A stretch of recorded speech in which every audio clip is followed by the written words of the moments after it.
तो कैसे हो मेरे भोजपुरी माटी के चाहने वालों, मेरी जान लो, ठीक हो क्या नहीं हो? कमेंट सेक्शन में बता दीजिए। बताओ, नीचे कमेंट बॉक्स खाली रहता है। आ गए हैं डीडी भैया के गाने के लेके नया नया गाना का नाम है बलमा रंग लगावे। वही मॉडल है जो बलमा कदर न उसी का वाला मॉडल है। और गाना मॉडल जी हैं जो एकदम फेवरेट है। शायद उनकी गर्लफ्रेंड तो नहीं, ऐसा लगता है हमको। कुछ भी हो सकता है, बताइए कमेंट सेक्शन में।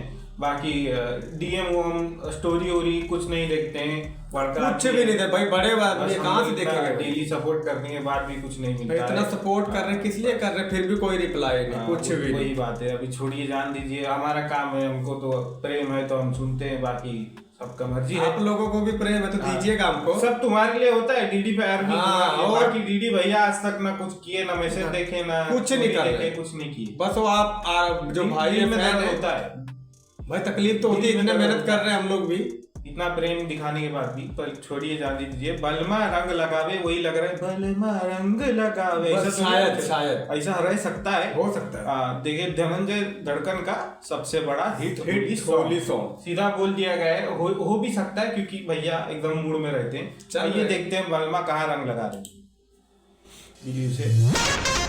अरे वही भाई आ गई है ना, आ गई।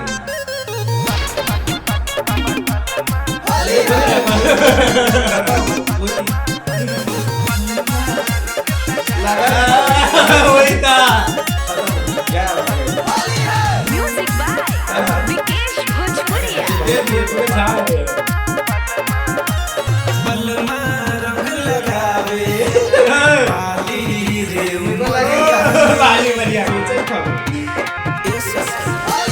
बलमा रंग लगावे बाली रे उमरिया हाय ललका से रंग खलका, हाय ललका से रंग खलका, छेड़खानी कोके कमरिया में बलमा, हाय बलमा, बलमा रंग लगावेला बाली रे उमरिया बलमा। वही ललका से हल्का खलका मतलब क्या कमेंट है? सेक्शन में जानना चाहूंगा मैं, तुम लोग क्या लगता है ललका से रंगे खलका? बता देना कमेंट सेक्शन में। एकदम मान नहीं रहे हैं कैसे, इनका नाम है, क्या नाम याद नहीं, सरनेम याद नहीं।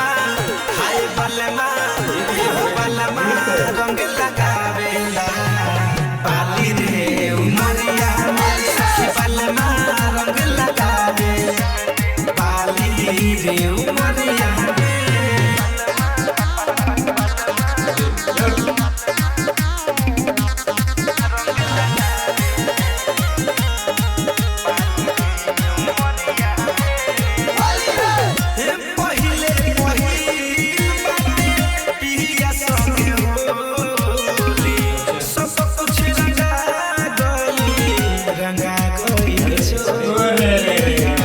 चोली रंगा के कैसे रंगाई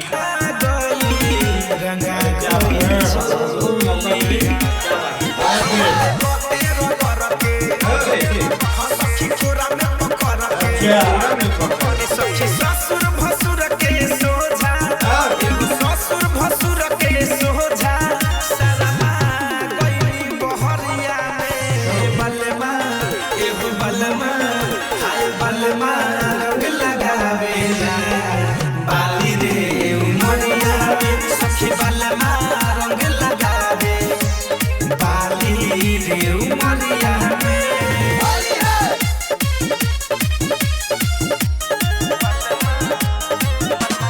म्यूजिक बाय विकेश भोजपुरिया।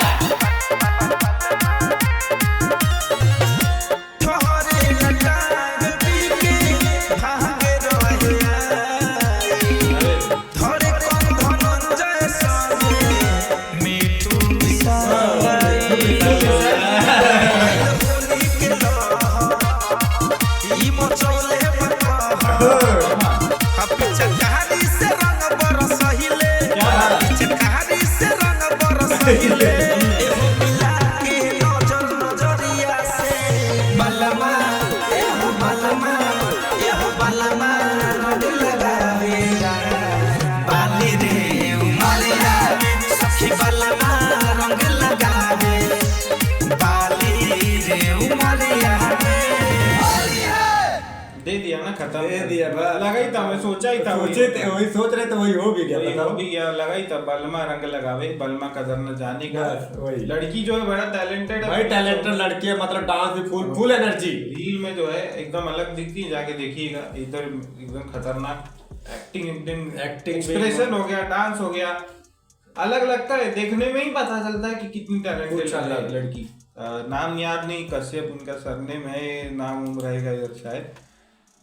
देखिए तो वीडियो में कौन है, ये कोई है, राजेश गुप्ता है तो राजेश गुप्ता लड़का नहीं है। म्यूजिक विकास भोजपुरिया, मिट्टू मिसाइल, काजल कश्यप। हाँ, काजल कश्यप काजल एक कश्यप जी। नंबर है, देखा है उनको मैं। ब्यूटीफुल भी है देखते जाए तो। अच्छी भी है और डांस में भी अच्छी है। इतना रील बन गया है कि लगता है कभी भौजी तो नहीं, अब हाँ। भौजी है तो दूर है, बाकी भौजी नहीं तो डीएम डालने में क्या है कुछ फर्क नहीं पड़ता है। एक नंबर गाना था, वायरल तो जाएगा, वायरल तो जाएगा। जब वो बार गाना का वायरल चला गया तो ये तो 60 मिलियन पार एकदम एकदम 80 कितना 80 हाँ 80 हो गया है, 100 होने वाला है, ये बताओ। भी जाने वाला है। ये भी चला ही जाएगा। गर्दा गाना, एक नंबर गाना बजी होली में। बाकी वो जो बोले हैं अगर हो जाए तो और गदगद हो जाए गदगद। भाई ये तरफ से। बाकी मिल जाइए अगले वीडियो में, तब तक के लिए हर हर महादेव।